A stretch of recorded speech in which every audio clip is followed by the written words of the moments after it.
తాజా 30. అప్పుడప్పుడు జీవితం కొందరికి నరకప్రాయంగా ఉంటుంది.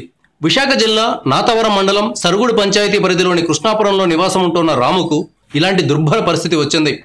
ఆయన 26 ఏళ్ల భార్య సంధ్యారాణి 45 ఏళ్లున్న రాంబాబు అనే వ్యక్తితో అక్రమ సంబంధం పెట్టుకుంది. దీంతో రాము భార్యతో చాలాసార్లు గొడవపడ్డాడు. అయినా ఆమెలో మార్పు రాలేదు. వీరిది కూలీనాలి చేసుకుని జీవనం సాగించే కుటుంబం. ఇలాంటి పరిస్థితుల్లో భార్యాభర్తలు ఇద్దరూ కలిసి జీవితంలో పైకి ఎదిగేందుకు ప్రయత్నించాలి. కానీ ఆ భార్య వేరే మార్గాన్ని ఎంచుకుంది. రాంబాబుతో సంబంధం పెట్టుకుంది. అంతగా రాంబాబు మీద మనసున్నప్పుడు రాముతో విడిపోవాల్సింది. అలా చేయకుండా రాము ముందే అక్రమ సంబంధం కొనసాగించి ప్రాణాల మీదకు తెచ్చుకుంది. సంధ్యారాణి రాంబాబుతో ఉండగా చూసిన రాము గుణపం తీసుకుని ఇరువురిపై దాడి చేశాడు. చనిపోయేదాకా పొడిచాడు. ఆ తర్వాత పోలీస్ స్టేషన్లో లొంగిపోయాడు. పోలీసులు కేసు నమోదు చేశారు. డెడ్ బాడీలను పోస్టుమార్టం కోసం ఆసుపత్రికి తరలించారు. కనీసం రాము అయినా సంధ్యకు దూరంగా ఉండాల్సింది. ఇప్పుడు ఆమెను ఆమె ప్రియుణ్ణి చంపి సాధించిందేమిటి? జైల్లో కూర్చోవడం తప్ప. Thank you viewers.